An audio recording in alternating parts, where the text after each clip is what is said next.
Halo kawan-kawan Lawyer on the Street, ketemu lagi bersama saya Yudhya Perdana Sikumang dalam channel YouTube saya Lawyer on the Street.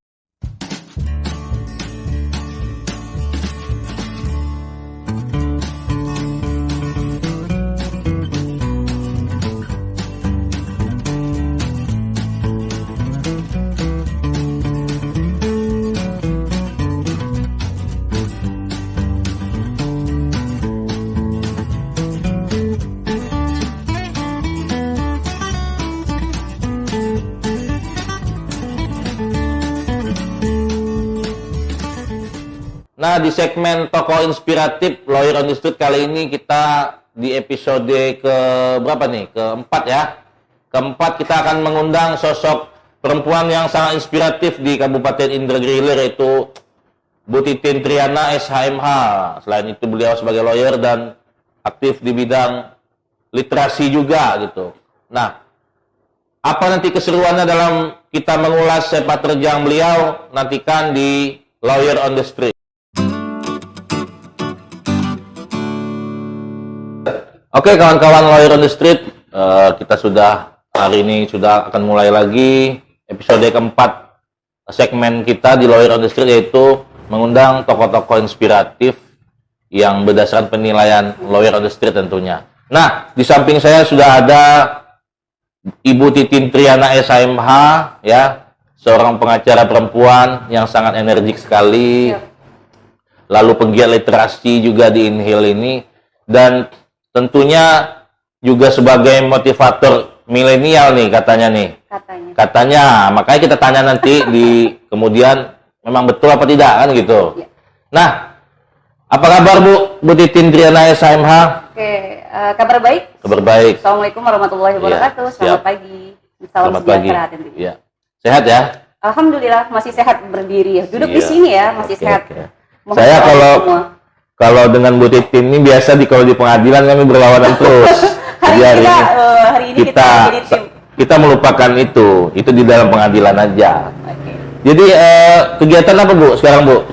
Kegiatannya rutinitas biasa, masih sebagai guru, sebagai lawyer, dan dibilang tadi sebagai motivator anak-anak muda. Betul ya. Saya sendiri sebenarnya tidak pernah mengatakan bahwa saya seorang motivator. Yeah. Mungkin anak-anak muda aja yang dikatakan Bundo, panggilan Bundo, ya? Saya dengan para milenial itu Bundo gitu. Padahal Bundo. aslinya pun saya bukan berasal dari Sumbar. dengan Pak Yudi gitu. Sumbar ya? Iya, aslinya memang orang Jawa. Jadi spesial tuh namanya. Jadi kalau pagi ini saya manggil Bundo, Bu Titin. Ibu aja lah kita. Jangan, kita ini aja santai aja karena kita biasa manggil Ibu ya. Oke, itu aja. Jadi Bu Titin, kalau saya nih pernah juga nih ada Ibu Titin punya buku ya, lawyer masuk sekolah, lalu ada buku banyak saya lihat. 17 buku. Kegiatan Bu Titin ini saya lihat selain lawyer sangat luar biasa karena banyak berkaitan dengan milenial, pemuda, pemudi, lalu ada sosial juga, lalu kegiatan tentang aktivis perempuan di Inhil, Ibu sangat aktif ya. Nah, saya mengikutin lah itu aktivitas Ibu. Nah, yang menjadi pertanyaan, sebetulnya konsen Ibu ini kemana? Kan Ibu lawyer, aktivis perempuan. Hidup itu pilihan katanya. Jadi yang ini apakah sampingan atau sekedar sampingan yang mana? Kayak menulis. Ya. Jadi pekerjaan tetapnya itu yang sebetulnya mana? Lawyer kah, guru kah? Ya. Sebagai aktivis perempuan di Inhil kah? sebagai ibu rumah tangga kah? Yang mana yang lebih first-nya, first working-nya kan, atau second working-nya apa gitu, yang mana gitu. Jadi sebenarnya perjalanan saya mungkin teman-teman semua udah pada tahu, background saya adalah seorang guru. Guru. Aslinya guru, di 2004 sampai sekarang masih berstatus sebagai guru, guru honor lah di SMA GRI Temilahan gitu. Sebenarnya perjalanan hidup saya sampai saat ini, kenapa saya menjadi lawyer pun itu karena guru. Oh, karena guru awalnya. Guru awalnya gitu, karena teman-teman udah pada tahu semua kenapa saya beralih ke lawyer, karena background saya adalah seorang sarjana hukum. Sementara kalau guru saya mengambil akta 4 kemarin sendiri sebagai SIM-nya, dan saya memutuskan ketika saya dibatalkan menjadi salah satu CPNS saat itu. Oh, CPNS. Itu awalnya, sejarahnya kenapa saya jadi lawyer. Tapi jadi, bukan karena pelarian kan? Bukan. Ya? Oh, bukan. Enggak ada istilah. Bukan ya. Jadi, kalau disuruh memilih, hidup ini adalah pilihan, betul. Tapi saya merasa bahwa saya nggak akan memilih di antara keduanya. Karena saya lahir dari seorang pendidik sebagai seorang guru. Terus ketika Allah ternyata menakdirkan saya bahwa lu harus menjadi seorang lawyer perempuan pertama di InHill, dan perjalanan itu sosok yang ada di belakang saya adalah sang suami tercinta, karena dia berpikir di InHill belum ada pengacara perempuan saat itu. Jadi ketika saya dibatalkan menjadi CPNS, ya udah ikut tes pengacara, luluslah di 2016. Nah, itu awal. Jadi kalau perjalanannya lebih lama guru antara guru dan lawyer, guru sudah jalan 17 tahun. Kalau lawyer baru sekitar 6 tahun ya, baru dari 2016. Luar biasa, kawan-kawan Lawyer on the Street. Beliau guru 17 tahun, lawyer sudah 6 tahun. Artinya ya lebih senior dari saya, itu saya akui. Karena beliau lebih banyak beliau lagi. Kalau beliau banyak pengalaman dari dosen, ya kan dosen ya juga Bu ya. Dosen berapa tahun? Dosen dari 2009. 2009, nah 2009 berarti lagi berdiri awalnya kampus ini Unisi ya. Beliau sudah ngajar gitu. Nah Bu Titin tadi kan Ibu bilang juga ada fokus di mana selain apa tadi? Literasi. Nah, literasi itu apakah komunitas atau semacam ibu yang mendirikan atau gimana nih? Oke, kalau literasi sebenarnya sudah lama vakum. Kalau menulis itu dari masa saya SMA. SMA itu sudah rajin menulis karena saya juga tidak berasal dari sini. Saya aslinya di Pontianak, Kalimantan Barat. Jauh ya. Ya, jadi saya menulis hal-hal seperti humor-humor gitu. Saya kirim ke redaksi koran lokal, terus dimuat. Sebenarnya udah lama menulis. Nah, ketika balik ke Temilahan inilah ketemu saya sama komunitas saat itu IGI, Ikatan Guru Indonesia. Satu hobi, suka menulis sama-sama guru. Akhirnya mulai kevakuman menulis saya akhirnya muncul kembali. Nah, kalau dikaitkan dengan buku, sebenarnya di awal ketika saya pindah ke Temilan ini kan saya menulis hasil dari skripsi S1, terus tesis yang saya bukukan. Jadi ini bisa nih buat teman-teman semua yang punya karya di S1 dan S2-nya bisa dibukukan. Itu awal ketika saya sudah mulai menulis literasi. Karena literasi ini sebenarnya gini Yud, orang melihat literasi pasti membaca, literasi pasti menulis. Padahal literasi itu adalah kemampuan seseorang bisa membaca, bisa menulis, berbicara, mendengar, input di dalamnya. Nah, kalau mulai giat-giatnya literasi itu ketika memang saya menjadi ketua LBH di Fakultas Hukum. Ya, ketua Lembaga Bantuan Hukum di Fakultas Hukum di Unisi. Saat itu kita sama tim dosen berusaha untuk memberikan pengabdian pada masyarakat. Kita datang ke sekolah-sekolah.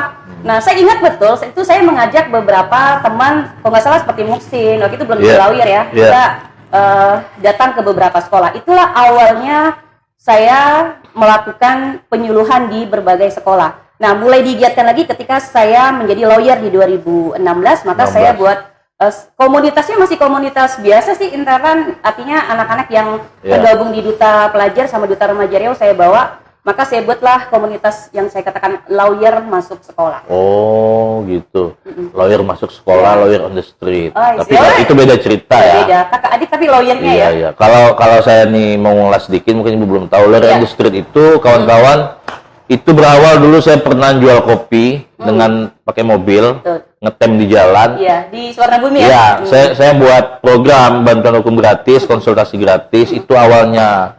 Nah, ketika itu udah jalan lagi, saya jadikan nama channel gitu. Iya. Berarti Ibu lawyer on the street nih, lawyer masuk sekolah, komunitas. Ya, awalnya saya menarik beberapa anak-anak duta yang mereka punya selempang. Saya nggak mau mereka hanya hunter selempang, tidak action, maka saya tarik dan saya bawa ke sekolah menjelaskan tentang perlindungan anak, tentang kenakalan remaja. Buktinya ini loh, anak-anak remaja. Intinya lawyer masuk sekolah itu penyuluhan hukum ya, penyuluhan hukum pada anak-anak sekolah gitu ya. Tentang perlindungan anak, yang berkaitan dengan anak lah ya. Khusus sekolah di Temilahan ini udah hampir 100 lebih malahan. Kalau sama komunitas yang lain sekitar 200.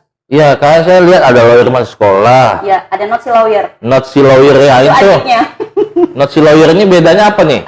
Oke. Jadi kalau lawyer masuk sekolah ini kan ketika sebelum pandemi, kita datang, terus saya kasih buku, kita penyuluhan. Nah, setelah pandemi, stuck di 2019 itu kan akhir udah nggak bisa ngapa-ngapain. Dan saya berpikir bahwa ketika sesuatu itu datang ke kita, pasti ada hikmah di balik itu semua. Maka saya pikir kita harus tetap produktif. Maka saya rubah lawyer ini menjadi not si lawyer, ruang di live IG, dan kita merubahnya ke situ dengan mengundang beberapa para narasumber. Dan beliau juga sudah pernah saya lebih ke situ konsepnya gitu. Ya, mirip-mirip lah dengan ini ya, kegiatan platform memanfaatkan media sosial lah. Betul. memang hari ini di era 4.0 katanya itu kita Betul. harus inovasi. Betul. Ya kita buat aja yang apa yang kita bisa buat, bagi apa yang bisa kita bagi, begitu Bu ya. Ya, seperti inilah. Nah, jadi Bu, setelah selain lawyer masuk sekolah tadi ada lawyer, not si lawyer.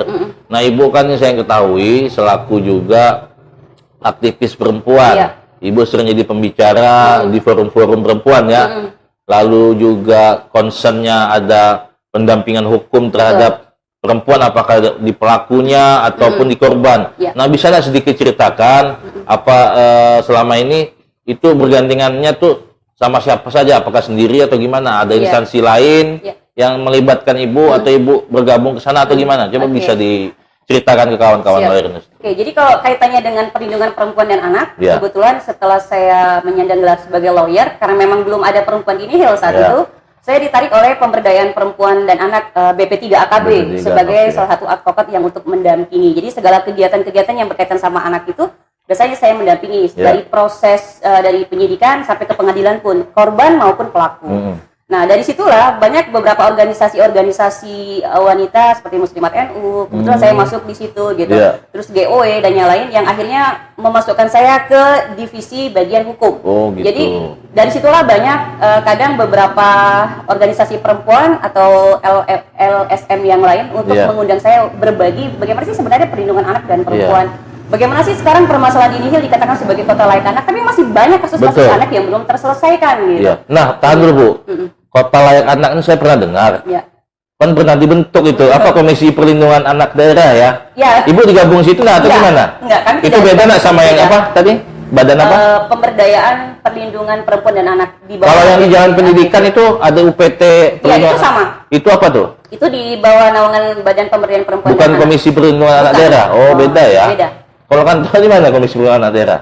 Setahu saya diterima ya. Oh, diterima. Kalau tidak salah. Nah, saya pernah dengar itu Ya, kan. Maksudnya kan itu apakah beda sama? sih. Beda sih Apakah sebenarnya. sama jalurnya sama Ibu ini? Beda. ya. Beda. Nah, kalau tadi ngomong perlindungan anak, Ibu kan sering pendampingan hukum Ya. terhadap perempuan dan anak. Nah, kita kan tahu nih di Mahkamah Agung itu ada apa? Ada tata cara pemeriksaan kalau pelaku atau korban itu Wajib dan perempuan. Tata caranya beda loh. Misalnya pemeriksaan terdakwanya anak atau perempuan kan ada tuh aturannya. Perempuan berhadapan Atau dengan penyidikannya hukum, ya. atau Oke. penyidikannya itu tersangkanya perempuan. Kan beda tuh yang meriksa harus begini, harus begini. Nah, selama ini yang Ibu alami di prakteknya gimana? Karena saya jarang mendampingi Iya. apa gitu. Ya, konteksnya Gimana? memang kita agak susah begini ya Yud ya, ketika kita memang terikat di konteks pemberdayaan perempuan kan rata-rata adalah korban atau pelaku. Tetapi Iya.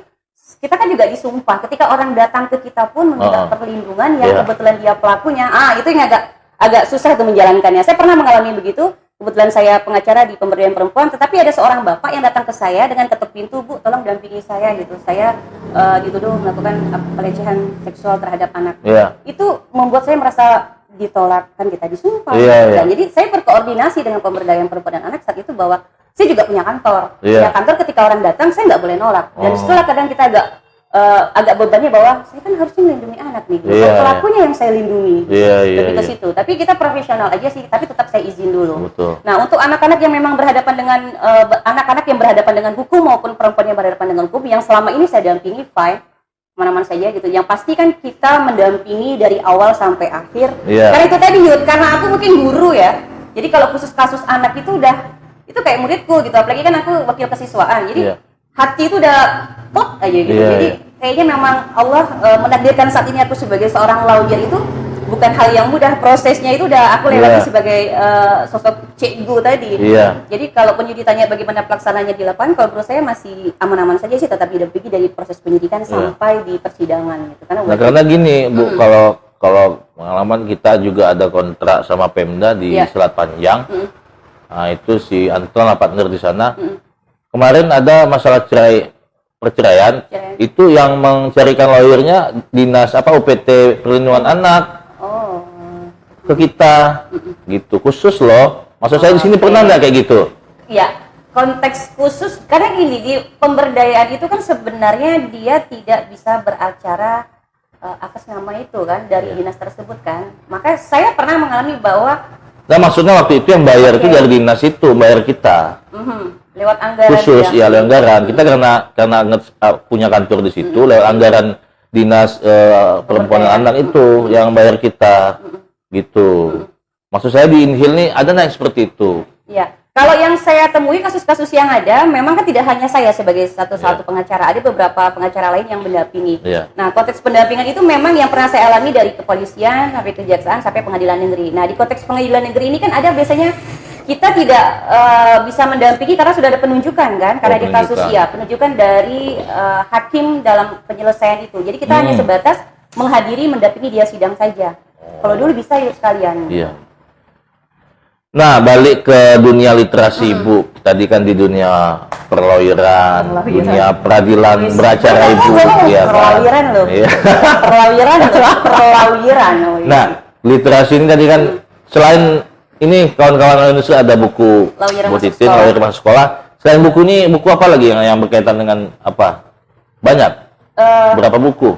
17 buku itu rata-rata memang dari hasil 17 ya? 17. Dari hasil skripsi, dari hasil tesis, rata-rata gini yuk, tulisan saya itu adalah pengalaman saya setiap hari yang saya bukukan. Oh, gitu. Makanya yang baru akan launching itu, Not Si Lawyer adalah ada sekitar 200 narasumber 200. Termasuk dirimu yang aku bukukan di situ, bagaimana perjalanan kiprah mereka, sehingga ketika kita undang itu memang ada poin tertentu yang orang merasa tertarik gitu.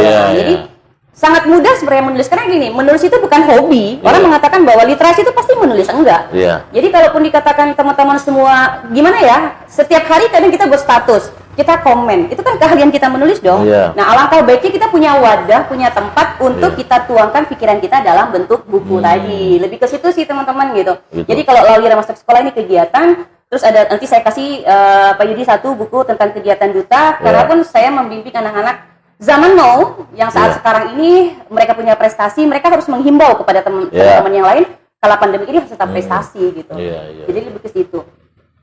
Berarti concern memang ke anak-anak muda milenial. Iya, itu makanya bingung saya dipanggil. Gitu. Awalnya mereka panggil bunda, mungkin ada kedekatan bundo. Jadi aku suka ketika mereka punya masalah, mereka punya sosok bundo yang bisa menyelesaikan masalah tanpa masalah. Nah, jadi ketika Ibu tadi membuat komunitas literasi dan menggandeng anak-anak muda milenial yang notabene menjadi duta remaja segala macam, apakah ada yang Ibu berikan misalkan gaya untuk bisa menulis dan mereka sudah jalan tulisannya, ada nggak? Yang dari milenial ini milenial, kelemahan menginspirasi untuk menulis tadi, ada nggak? Sebenarnya ada beberapa teman-teman seperti siapa Pak Iskandar itu ya, dia punya perjalanan hidup yang luar biasa dari cleaning service sampai saat sekarang yang saya rasa mereka sudah nyaman gitu. Cuma kadang kendalanya di biaya sih sebenarnya Yud. Untuk menulis buku ini kalau hanya sekedar menulis tanpa ISBN kan agak ini ya, dia kan ada ISBN-nya. Bisa minta publisher yang bisa kita ngajukan kan? Bisa. Cuman kan lihat dulu apakah masuk kategori dia atau enggak gitu. Karena kalau kita siap publishing memang agak besar, 5 jutaan ya. Ya, konteksnya yang murah, yang apa sih, penerbit itu kan ada dua, ada yang indie juga kan, itu lebih murah. Jadi kalau ditanya bagaimana peran anak-anak muda terutama mengenai literasi, mereka sudah saya sarankan bahwa kembali deh masa kita dulu, kita punya diary, cerita, mulai dari situ saja. Jadi jangan kita pintar komen, kita pintar bikin status hanya sebatas itu. Nah, kalau tadi yang komunitas literasi itu salah satu materinya ada Ibu memang memotivasi untuk menulis. Betul. Pengajaran menulis ada ya? Ada. Oh, ada. Cuma kelemahannya ketika sudah terkumpul, Bun, ini mau dibukukan. Dana dong. Oh, gitu. Lebih ke situ. Akhirnya untuk sementara kumpulkan dulu. Nanti kalau memang sudah ada punya uang, saya ada satu penerbit yang nggak terlampau mahal sih, penerbit indie. Sekitar 750 dia dapat 10 buku. Paling kita kolaborasi ke situ karena ini anak-anak muda loh, mereka nggak punya dana. Jadi di situ sih, jadi jangan sampai itu menjadi penghambat ketika mereka sudah punya minat, sudah menulis, terus mereka nggak bisa membukukan. Pernah nggak Ibu koordinasikan ke pemerintah daerah mengenai ini, minat anak yang menulis ini di komunitas ini? Pernah nggak?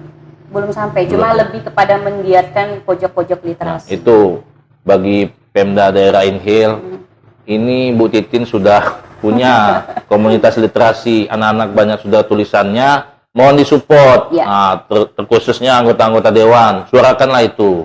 Biar terarah nih anak-anak muda milenial punya karya, karena lemahnya di situ Bu ya. Paling tidak lebih pada saat membuat buku itu mereka harus punya dana. Jadi minta tolong kepada yang berwenang nih, siapapun di situ.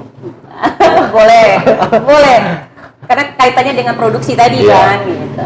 Memang kalau bicara milenial Bu di Inhil banyak juga lah anak-anak muda yang belum terarah gitu, belum terarah. Saya salut lah dengan Bu Titin yang bisa juga mempunyai wadah untuk mengarahkan anak-anak muda ke dunia literasi, ya kolaborasi dengan gerakan-gerakan lain kan, seperti apa yang dulu Gazebo apa namanya? Galibu, Galibu, ada Galibu, gerakan. Gerakan 5000 gitu.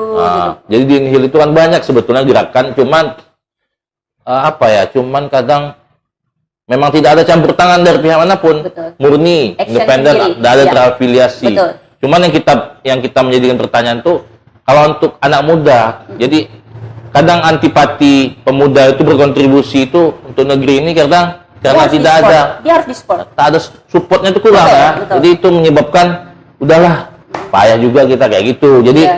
jadi antipati dia tuh untuk Jadi- berkontribusi. Jadi sekarang yang saya buat itu kan lawyer masuk perpustakaan Iya. malahan. Semua sekolah saya kasih satu buku saya gitu. Tujuannya untuk memotivasi anak-anak yang ada di sekolah tersebut gitu. Iya. Itu yang paling penting. Jadi sama-sama sih bergerak, dan terakhir ini saya sempat kemarin ketemu sama kepala dinas yang lama Iya. untuk apa ya? Kita Di perpustakaan ya. Ya, dinas kearsipan untuk bergerak, kita lihat atau kita buat pojok literasi di kafe. Pojok Kafe di literasi. Inhil banyak gitu. Kafe di Inhil banyak. Kenapa sih kita nggak buat sedikit saja pojok, kita sediakan buku, jadi boleh dengan secangkir kopi kita bisa baca buku. Ada Bu, kafe teman Iya. saya yang ada bukunya di sini. Di Silky. Ah, itu saya belum sampai. Kalau saya dulu zaman mahasiswa di Sumbar, rata-rata punya buku. Iya. Kami pun pernah buat ini. Cuman memang di Inhil rata-rata main game. Ya, jadi kita udah survei kan, Iya. sudah sempat juga koordinasi dengan beberapa pemilik kafe. Baru satu yang memang kok saya lihat dulu ada, ini nggak promosi loh ya, Iya. tapi terbukti saya menemukan ada namanya pojok baca itu di Konco Cafe, Konco Cafe di mana? Jalan Lingkar. Jalan Lingkar. Di situ memang ada rak-rak buku, dan saya sudah ke sana dan saya share lah bahwa Iya. ini adalah salah satu contoh kafe yang Konsep tidak hanya kafe. sebatas untuk senang-senang aja, tapi ada buku. Cuma kelemahannya teman-teman harus mengembalikan lagi loh ya bukunya Oh, ketika gitu. baca. Takutnya kan itu saya bawa pulang ya. Iya, iya. Kelemahan dari ini literasi ini kan nanti berkaitan dengan TBM, Taman Iya. Baca Masyarakat. Iya. Kelemahannya adalah ketika kita meminjam buku ini kita lupa mengembalikan. Betul. Itu yang agak susah Iya. kadang. Memang bisnis kafe pun sudah menjamur Ya, ya. bayangkan Cuman yang ya. konsep yang ada literasinya Tuh. sedang Yuk, sedikit mudah-mudahan ya. ada para owner kafe Ya. di sini juga. Jadi ada. para owner kafe ini yang nonton channel ini tolong Iya. konsepnya untuk mencerdaskan juga. Pojok baca. Pojok bacanya sediakan, ya kan, buku-buku berkaitan buku majalah Bobo boleh nggak? Kalau masih ada? Kalau masih ada bagus Oh. lagi. Jadi ada Bisa anak-anak- bisa apa namanya? Nostalgia Iya. kan? Nanda, Bobo. Nggak apa-apa. Boleh. Ya, kayak gitulah pokoknya berkaitan dengan bacaan lah, yang Iya. bacaan yang positif segala macam. Dan ini sebenarnya menggantikan Yud. Kalau dulu kan di sekolah, di SMA Iya. itu kan ada pojok literasi, pojok Iya. baca di kelas. Oke, Nah, iya karena iya. sekarang iya. kan tidak belajar secara langsung. Iya. Nah, sementara anak-anak berkeliaran kemana-mana. Peradaban sekarang lebih ke kafe ya, budaya nongkrong ya. Betul, makanya konsepnya ketika pojok literasi, pojok baca itu ditinggalkan Siap. di SMA, yaudah para owner kafe yang banyak banget Inhil, yuk hasil dari bincang-bincang kita kali Iya, ini iya. sedikit saja ruangan kasih dia beberapa buku yang berkaitan dengan milenial gitu. Jadi asik kan sambil nongkrong, sambil Ini ngopi, contoh ada buku baca. juga, buku, tapi ini novel fiksi hukum. Nah, kan hobi. John Grisham salah satunya. Bayangin Ini sih. banyak nih buku saya kemarin pas pulang ke Tembilahan. Terus kemana? Nggak tahu hilang kawan-kawan minjam siapa-siapa nih. Coba yang merasa minjam John Grisham, judul yang lain kembalikan.